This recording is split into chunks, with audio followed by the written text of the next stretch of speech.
Sweet mother god of feminist hypocrisy. So there was this white knight extraordinaire, Phil Moriarty. I love this. I just love, the type of person that uses SJW and white knight as a defense of misogyny and sexism. That type of dickhead. And by the way, anybody who uses SJW as a pejorative, that's it. Argument shut. That is just the most brain-dead argument that there ever could be. Or white knight, as I've had to tolerate via lots of Twitter. And tell us, Phil, what does social justice warrior mean to you? Right, so it's a pejorative term used by those who dislike criticism of sexism and misogyny, like Thunder. I imagine Thunder wants to come back. There? Yeah, definitely a pejorative. How could you see SJW as anything but a good thing? No, I don't agree with that. Then why the fuck did you accept the position? Because Who the fuck hired you? I have a different You vision should than you. step down. If that is what you think about being on tenacity, you should step down. It is not about creating an intellectual space. It is not. Do you understand that? It's about creating a home here. You are not doing that. You're supposed to be our advocate. How could SJW, how could social justice warrior, how could that not be a good thing?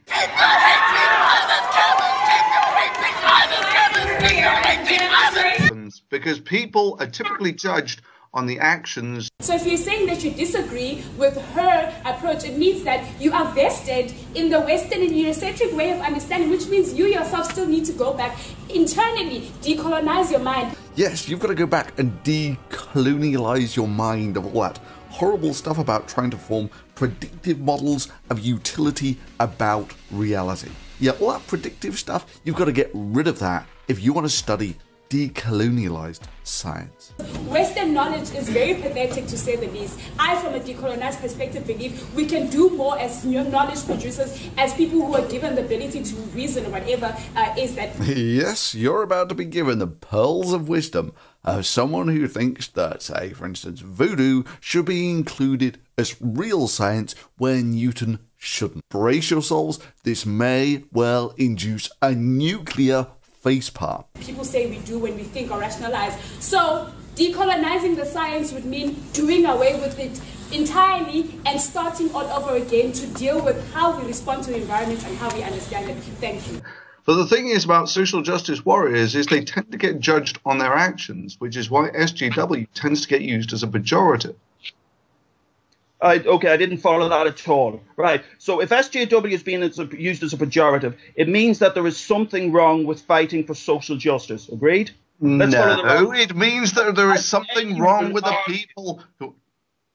How could anyone argue that there's a problem with fighting for social justice? For example, talk about others like Thunderfoot. And last year I was on a MSS show with Thunderfoot. Thunderfoot has not done us any good in this arena either. Let's see what happens to the comment thread now. Yeah. Phil was one of those guys who would say how terrible it was for people to bang on about how they were scientists. Terrible, I tell you. I'm a scientist. I'm not going to bang on about this. I know others in the YouTube community bang on about this quite at length. But of course, never missed a chance to tell you how wonderful his qualifications were. Myself. So my name's Philip Moriarty. I'm a professor of physics at the University of Nottingham. Yes, for the Sherlock Holmes fans amongst you, it is indeed Professor Moriarty. I'm involved in research, teaching, admin at the university. I'm a member of what's called the Diversity Committee here in Nottingham. Physics. I'm a professor of physics, University of Nottingham. To my role as admissions tutor, which means I oversee, along with a number of colleagues, applications to the School of Physics and Astronomy in terms of our various undergraduate degree courses, or BSc and our MSci degree. So I coordinate something called a Marie Curie initial training network, which funds 14 PhD students across 6 countries. I'm not going to bang on about this. I know others in the YouTube community bang on about this quite at length. I've written a couple of blog posts on this. It's something that concerns me a great deal, because not only am I a member of that diversity committee, as I said before, I'm also undergraduate admissions tutor. Very keen to look at sort of gender balance and look at, number of girls coming in to do physics, number of boys doing physics. Naturally, even though the university where he works, as with most British universities, had more women going to them than men. At the moment in the UK, certainly in 2015, in terms of the gender balance of those going to university, it's tipped very heavily in favour of females, actually a 9.2% difference. Now, he wasn't interested in addressing that sexism, because, it's only sexism when it happens to women. So, yeah, of course, he was only interested in the sexism when the minority was women. Earlier on DPR, where the gender balance is much better. With physics, it's 20%, and it's stuck at 20% in terms of undergraduates. And Tim Hunt's comments, even if they were meant as a joke, are not at all helpful. And yeah, that's the same Tim Hunt, the Nobel Prize winner, who got lynched because a feminist lied about it. You put this in the context of the Royal Society just last year had a major story and a major amount of attention it really didn't want, because out of the 43 university research fellowships it awarded, 2 went to women. Of course, Phil doesn't mention that they were independently peer-reviewed, like how academia normally assesses grants. Because these people have this crazy notion that academia should be a meritocracy and shouldn't be in the business of saying, well, I'm sorry, I know you wrote about a grant, but now we have to give the grant to this poor application because she's got a vagina. And yeah, this is the guy who wants you to use your full name and employer whenever you're on the internet. Where are you working at the moment, Thunder? You're in. What is your name anyway? It's Phil, isn't it? So let's call you Phil. I'll go by Philip, but let's call you Phil. So where are you working at the moment? Germany? It's Heidelberg, is it? Well, let's not. Yeah. Let's. No. Well, this is one other thing I really don't quite like is the whole sort of anonymity idea. But if Thunder's going to stand by his comments, let's. Professor. After all, these are just silly people using their silly monikers. I just find it ridiculous that a man who's like me is in his 40s has to hide behind a pseudonym. Who want to keep a little distance between themselves and their employers. It's not like there are feminists out there who will engage in a letter writing campaign to your employer, trying to get you fired, calling you a Nazi and a leader of a skinhead hate mob or anything. Now, is it? I mean, that would never happen. Decides she's going to write to my employer to get me fired by calling me a Nazi who hates women, who hates Anita Sarkeesian, and who is an army of skinheads who follow his every command. Which, of course, I didn't rise to, because crazy cat lady. Actually, now that I think about it, it wasn't just one letter, it was a letter-writing campaign. People decide they're going to start a letter-writing campaign, or they're going to, people en masse are going to contact his employer. With the intention of getting me fired. I spoke as an employer, and I said, effectively, he is besmirching their reputation, and that they should basically give him the choice of either continuing to do these kinds of videos or continuing to be a scientist. If you fucking lose your job, that's on you. If I lose my job for deciding to go online and have a message, that's not the person's job or fault that tried to fucking contact my employer. That's your fucking fault. She then ups her game, not just bragging about her letter writing campaign. Anyway, like I said, I'm not sorry. I did what I thought was right. It was a campaign. Other people wrote letters. Not just Bewildered Abe, but not just me. But I won't say who, and I took down the channel. I took down the video, so you'll never know who said that they would. But how she thinks this got me fired, and then reveling in how she thinks she's ruined my career. Because he got mad at me because I made fun of him for losing his job. And then boasts how there's nothing, absolutely nothing, that people can do to her. And somebody else sent me a comment. They're going to contact my boss, which is apparently my husband. But part of the reason I wanted to do this video is these people can't do anything to me. So sorry, I thought I could just hear karma calling there. And here we have a guy who Professor Moriarty has collaborated with to make videos with, and you'll see him later. And yes, he is genuinely going to tell you that an open feminist letter writing campaign to try and get me fired, writing those letters to my employer, who I had never mentioned on my YouTube channel. He didn't like that, and I wasn't a massive fan of the letter writing campaign. And why is he doing this? Well, he's doing it, I think, to make money and to play the fucking victim. He's literally playing the professional victim at this point. Was, in his mind, me being a professional victim? Dude, it was a letter-writing campaign to the place where I work. How does that become me seeking victimhood? But hey, the guy's a professor of physics, right? It's not like he's going to say that Fisty Splinters or Kevin Logan or why the hell, why not? If you're going to put your arm into the pickle jar, put it in right up to the elbow. He's not going to say that Steve Shives is fantastic and doing a better job than he ever could. So I'm going to leave it at that. As I said right at the start, there are those out there who do a much better job than me of criticising, critiquing the type of bile and vitriol that Mr. Benjamin and others like him spew out. YouTubers like Christy Winters, Chrisiosity, Michael Rowlands, Kevin Logan, who else? Steve Shives, of course. Wide range of different people. You could go and watch their videos and listen to what they've got to say. And if you're waiting for him to laugh and say, "Ha, just trolling you," you will wait in vain. He's actually being serious. Yeah, good to know the sort of diversity officer the University of Nottingham has at the tiller. I'm a member of what's called the Diversity Committee here in Nottingham, Physics. He also gushes over a guy called Michael Rowlands, who I'd never heard of before. Got to recommend a channel from somebody called Michael Rowlands, who's got a wonderful series called White Knights of the Manosphere, amongst other great series at his channel. And he pulls out, highlights some of the less literate, let's put it that way, less intelligibly worded, less coherently argued comments he gets on his channel. And some of those really are incredible in terms of the absence of any coherent thread of thought. Well, I'd never heard of or paid attention to this guy before, but as it turns out, he rolled up on my Twitter feed the other day. I was tweeting about how I just smelted 1 kilogram ingots of bismuth and lead. And what's the amazing retort of this logical genius champion? Well, he used his feminist logic to somehow connect a tweet about bismuth ingots to Anita Sarkeesian. Oh, wow, that's the smart logic of a feminist white knight champion.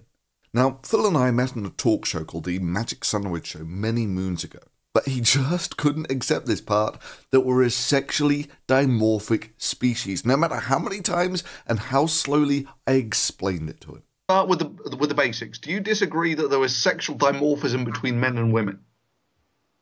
Let's stick to the point. No. Tell me, are women and men and women sexually Thunder, no, let's use your thing. I can't remember what your metaphor about dogs, whatever it was. Let's use that one. I don't really care about that. I couldn't care less. What I care about is the point in hand as to the claims that women are less capable of doing physics than men, which seems to be where you're going. No. He didn't say that. He didn't say that. Okay, explain to me where you're going, Thunder. Okay, let's start with the basics. Do you think that the reason that women don't run as fast as men is a matter of choice or biology? That doesn't matter, right? Yes, it does. Yes, it absolutely does. No, and that's the weirdest false dichotomy right there. We're starting from the basics. Are there actually biological differences between men and women? I care about what I see what. Where is your evidence? No,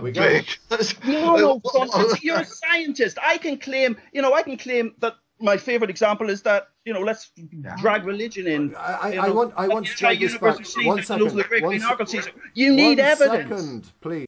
Seems he was a fan of the Lacey Green school of logic, where men and women's brains were basically the same, so everything must be culture.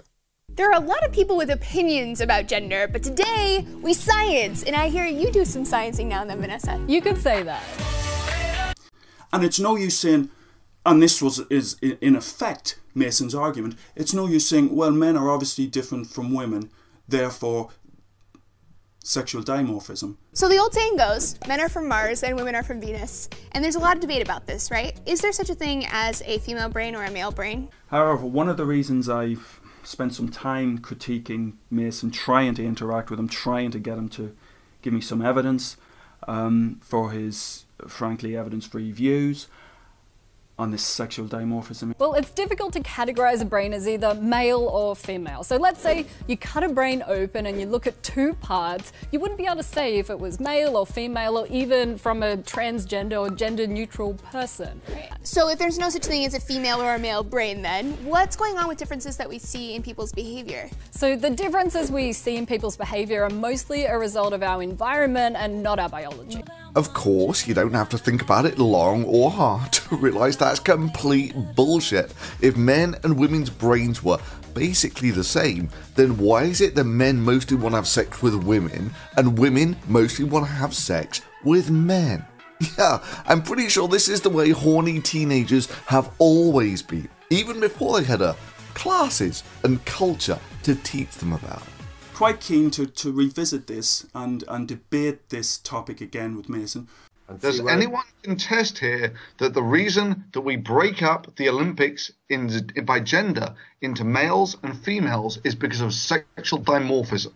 Yeah, fine. We've got that point. Next point. Right, everyone agrees with that. Yeah, right, so you don't see that there is evidence that we are a sexually dimorphic species? However, one of the reasons I've spent some time critiquing Mason, trying to interact with him, trying to get him to give me some evidence. Right, so you don't see that there is evidence that we are a sexually dimorphic species? Does anyone contest that we're a sexually dimorphic species? Yeah, we accept that. Next point. Right. For his, frankly, evidence-free views.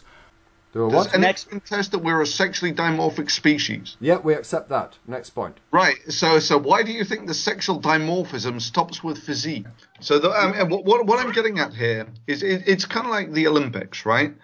With the Olympics, you're looking at the very extremes of society. Right? These are the physical extremes of society. And on the very physical extremes, you tend to see the dimorphism between men and women more. Which is why when you take a look at, say, I don't know, the number of men who have run less than 10 seconds, there's, I don't know, only 100 of them, while there are no women who have done it, ever. Right? Now, that's not sexism, that's sexual dimorphism. But you tend to see it more at the extremes.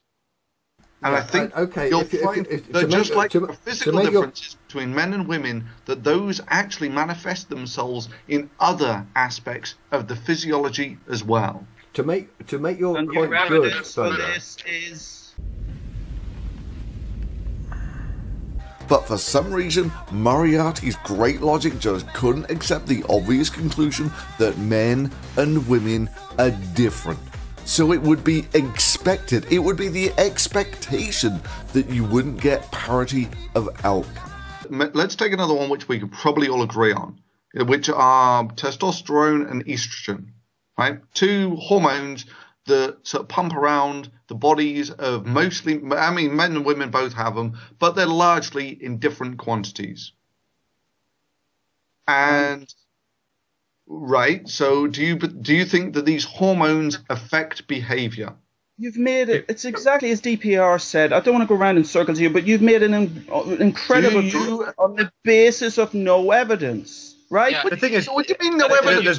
Men and women are different, and you're saying that no, but you can't specify in which respect they're different. Different on the basis that they are different. I wonder if you could weigh in on this. They're different, yes. The expectation. Yes. Yeah, the expectation that it would be that they would be different. I mean, come on, you know we don't divide up the Olympics by sex because of sexism, but because of sexual dimorphism.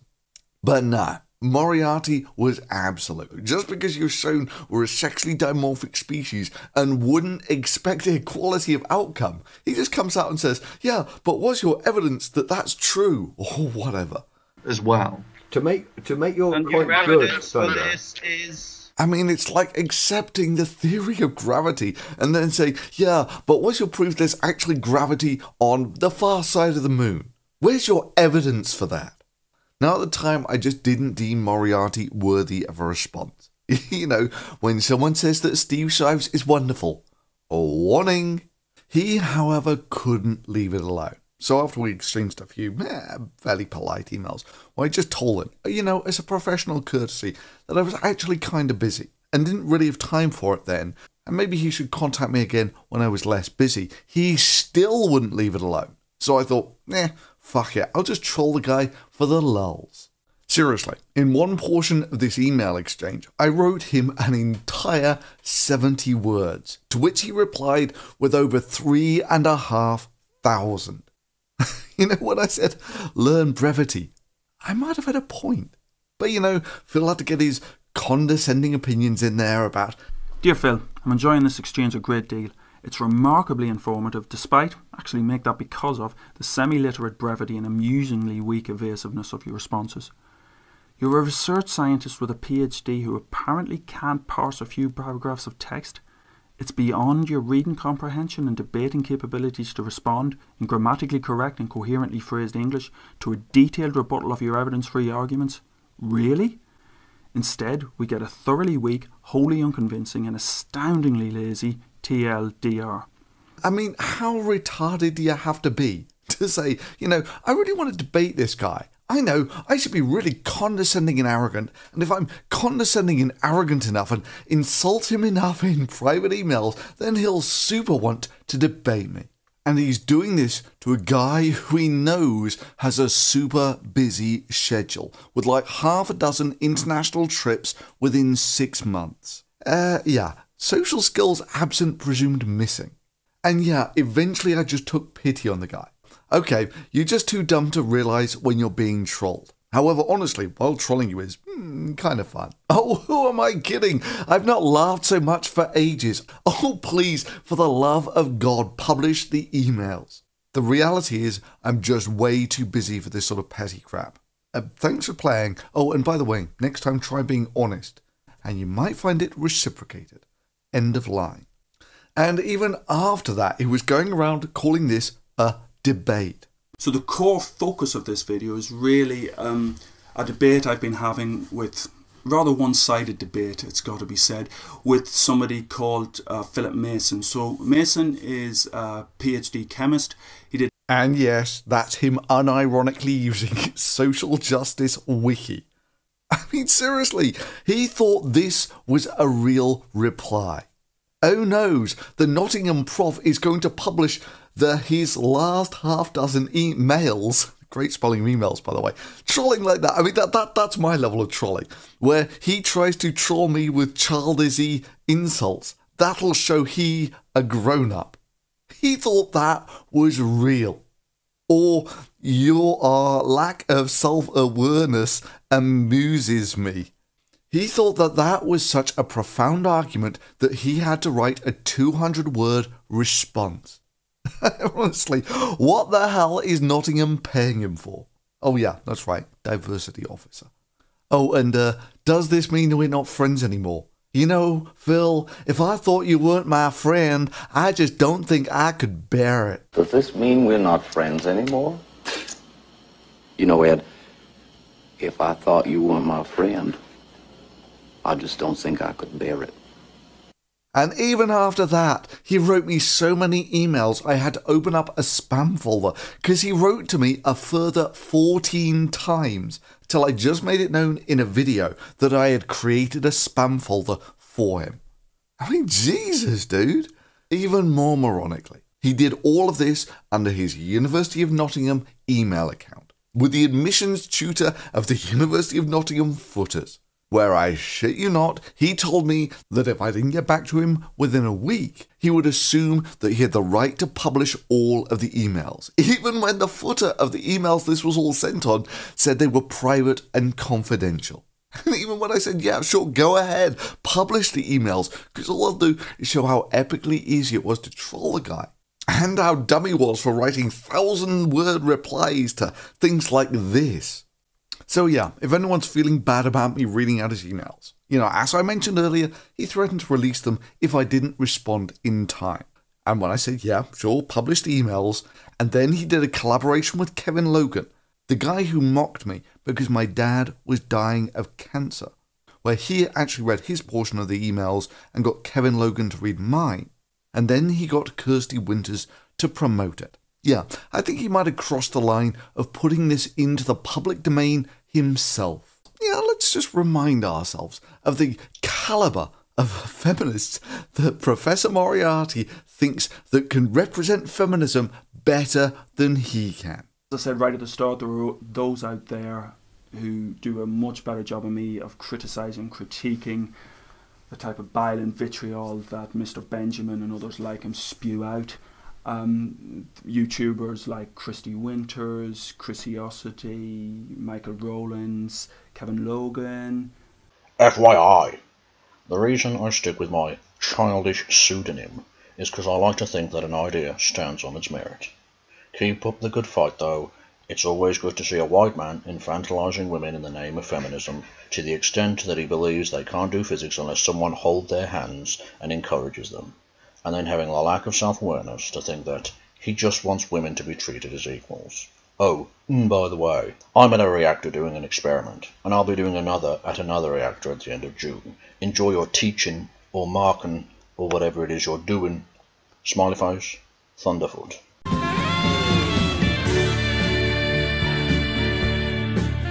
As I said right at the start, there are those out there who do a much better job than me of criticising, critiquing the type of bile and vitriol that Mr. Benjamin and others like him spew out. Good morning, Philip. My apologies for the very long delay in responding. It's been exam and report marking season. EPSRG also decided to helpfully have the deadline for their latest Strategic Equipment Fund round of applications coincide with the exam period. I mean, in one of his emails, he chastises me for being terribly childish, and that his 7-year-old son is more mature than I am. You're in your 40s, Philip, and a reasonably accomplished postdoctoral researcher with a PhD in chemistry. I can't believe it's entirely beyond your wit to address my points without sounding like a 7-year-old child in a playground. Actually, that's rather unfair of me. My son's 7 and he's capable of much wittier and pithier riposte than her head up your arse. Oh, freaking A, feminism there. Even better, let's just give him the benefit of the doubt for the moment and say everything that he says is correct and I'm more childish than his 7-year-old son.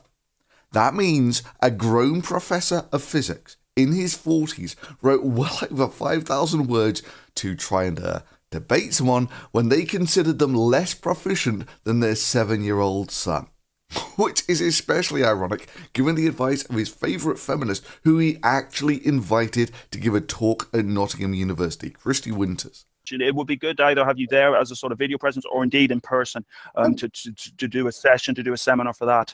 I think it'd be really good. So in videos and in the comment sections, anti-feminists often take up the most extreme or the weakest feminist position they can find. Actually, that's rather unfair of me. My son's 7 and he's capable of much wittier and pithier riposte than...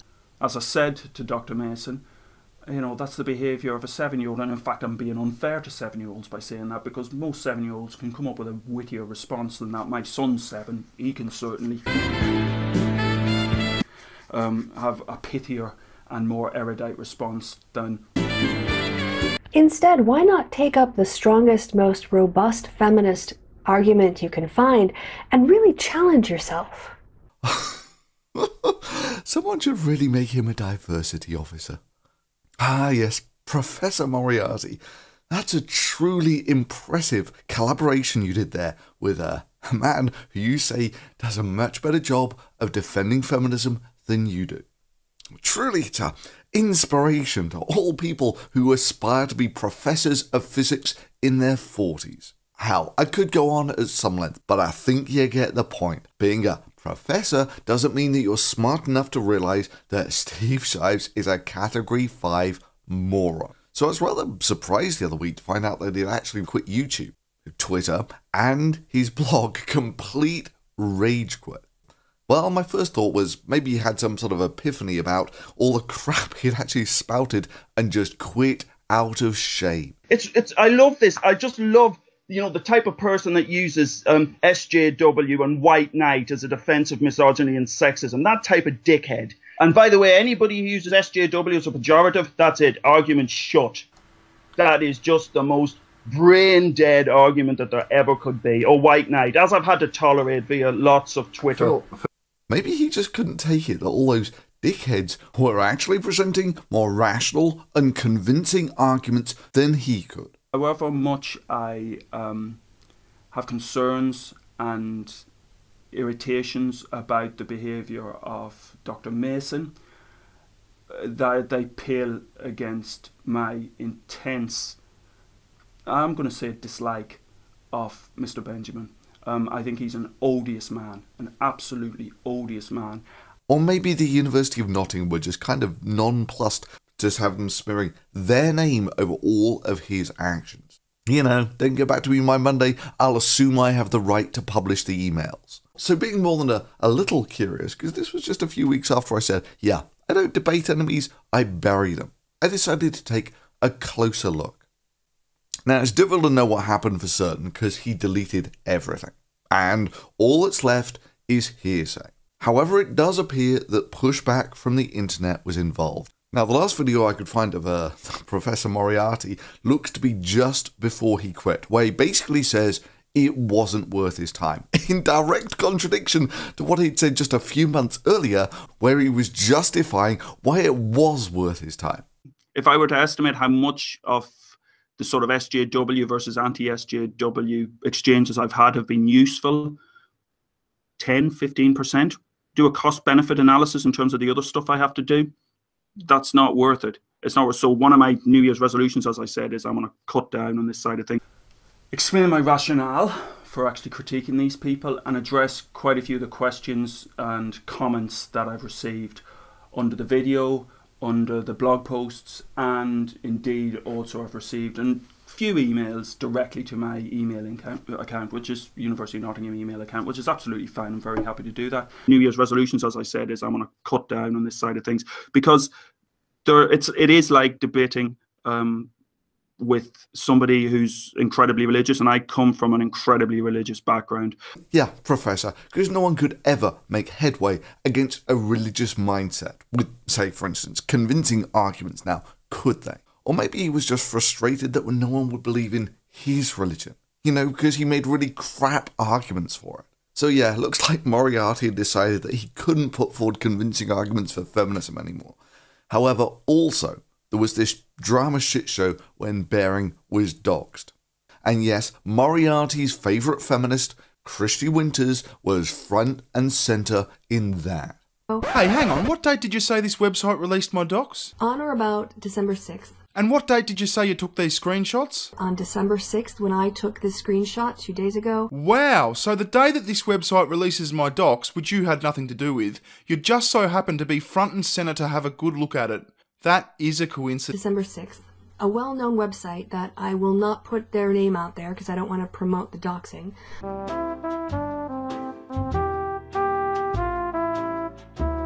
Again, I'm not going to give the name of this website because the amount of personally identifying information on that website is quite extensive.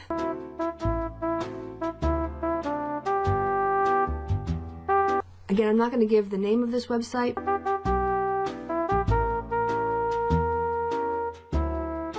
Again, I'm not going to give the name of this website. And apparently, in the fallout of that, Moriarty quit. Now, for me, there are some de facto rules on free speech, even if they're not written as such. 1. No real threat of violence. Once you're into threat of actual violence, it's not speech anymore. 2. Keep the splatter fire down. If Mr. X is a douche, fine. Keep it to Mr. X and what he said and what he's done. Trying to get at someone through friends and family is just a royal douche move. 3. Leon. Easy, man. I'm a cop. Then turns around, says something to Malky like, no women, no kids.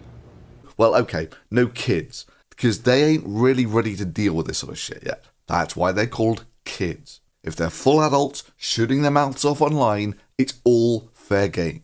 And even, and I want to make this especially clear, even if they are a woman.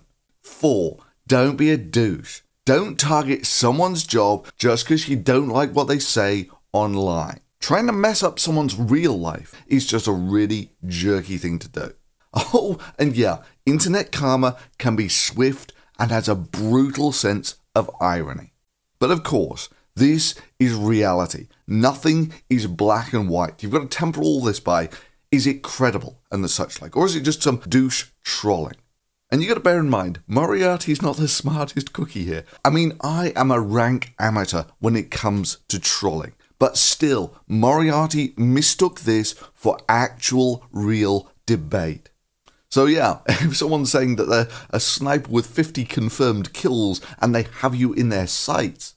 So, according to Sui, there's this ex-military sniper. It was untraceable, and it said, I am an ex-military sniper. You are prepare to die. I'm outside your house. I have a target on you. Because, you know, hashtag activists are often targeted by ex-military snipers. Indeed, it's now officially the 3rd leading cause of death in America. And this professional sniper was so hardcore that, of course, he sends a message to his target telling he's got his sights on her or something. Because, you know, snipers do that these days. And of course, you know that all American snipers can be thwarted just by closing the shutters, packing and leaving through the front door. Because it's well known that military snipers are incapable of hitting targets leaving through the front door carrying heavy bags. I really did think that there was a chance that I could die. The police really weren't any help at this point. What? The police really weren't any help at this point. It was kind of just this survival mode. And that sort of thing makes you flee your home. I think you're ready to have a dramumentary made about you on the Sci-Fi Channel. Or of course, if it's humour. I mean, if every dad who said, I'm going to kill you if you do that again, was taken at face value, every parent would spend half of their life in jail. Okay, so the word on the grapevine was Moriarty quit in the fallout of the Bering doxing shit show. Because someone threatened his family. Hard to tell if it's true because he deleted everything. Might be completely on the level, or it might be just that, well, we know he was looking to quit and that he was overinterpreting some comment in that this would have just been an excuse for him to quit and look like a martyr. So this, and I want to make this really clear, is 100% of rumour and hearsay. Now, if true, and let's just assume for the moment that this is the worst. Sure, this violates every rule on free speech. No threats, no splatter fire, no kids. But then again, Moriarty did not play this in the smartest fashion possible. I mean, I remember distinctly looking at his blog and seeing his kids on there and thinking, dude, what the hell are you thinking? The first shithead you run into on the internet will just try to use those to burn you. Again, it's kind of hard to show because he set his blog to private and no one thought it important enough to archive. But then, of course, you've got to temper all of this with, is it a credible threat? And you just got to be real, the number of people killed from random smack-talking in the fallout of a doxing of a shit-talking bear is a pretty decent 0. Yeah, I think we might be in the 50 confirmed kills snipers hunting social justice warriors regime here. Islam bitches? Yeah, sure, then we'll talk. But yeah, basically this guy went from a heroic, brave, feminist, white knight going from this valiant crusade to a fight against all those cowards in the anonymous shadows. Also neatly to the whole question of anonymity. I'm not a fan at all of online anonymity towards, let's be open, let's put our names to what we write instead of either on YouTube, either in online fora or in scientific reviewing, just hiding behind anonymity. Saying that how people should have their real identities tied to what they say online, to running to the hills when he meets the consequences of this utopia which he was so keen to impose on others when those come home to him. And let's be real, what most likely happened is he ran into a nasty troll. And like I was saying, Moriarty wasn't exactly the sharpest knife in the drawer when it came to spotting trolls. So, Professor, how do you feel about those silly monikers now? And if it makes you feel more comfortable, I promise to use your Thunderfoot handle during the debate. I can't say fairer than that now, can I? I know how important your pseudonymous safe space is to you. It's clearly challenging for you to be open and honest with your identity. It just takes a little bit of courage. If you take it slowly, in stages, I'm sure you'll eventually be able to outgrow your reliance on silly monikers. I mean, damn, he's had 1,000th of the crap I've had over the years. I mean, let me just remind you, I did get some real death threats back in the Islam days. You know, ones the FBI took seriously. I've had threats against my family. I've had people scope for my job in letter-writing campaigns. I've been banned at one time or another from YouTube, from Facebook, from Twitter. And yeah, I've had pious jerks preach to me how I should just use my real name and employer, and even had them be so courteous to try to volunteer that for me. Where are you working at the moment, Thunder? You're in. What is your name anyway? It's Phil, isn't it? So let's call you Phil. I'll go by Philip, but let's call you Phil. So where are you working at the moment? Germany? It's Heidelberg, is it? Well, let's not. Yeah, Let's. No, well, this is one other thing I really don't quite like is the whole sort of anonymity idea. But if Thunder's going to stand by his comments, let's. Professor, whether you like it or not, I'm not going to be party to disseminating information about people on the show. Right. Anybody out there? And I'm still here after folks like Moriarty tried to smear my personal details around because he didn't want me to have a degree of anonymity.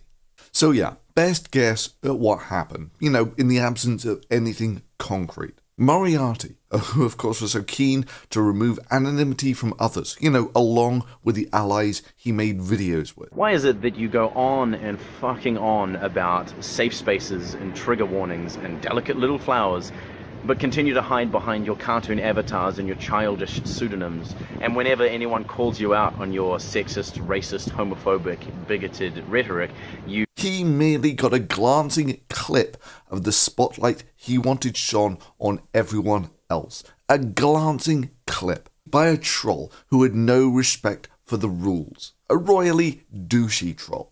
And that's all it took to convert Professor Moriarty from a valiant white knight, social justice warrior extraordinaire to a jelly for backbone coward. Truly setting a wonderful role model for all of those women to look up to in physics. And yeah, I really don't like people who break all the rules. But honestly, it would be a damn sight easier to empathise with him had he not been such a condescending arsehole who just got hoisted on the very lack of anonymity he agitated so hard to impose on others. And if it makes you feel more comfortable, I promise to use your Thunderfoot handle during the debate. I can't say fairer than that now, can I? I know how important your pseudonymous safe space is to you. It's clearly challenging for you to be open and honest with your identity. It just takes a little bit of courage. If you take it slowly, in stages, I'm sure you'll eventually be able to outgrow your reliance on silly monikers.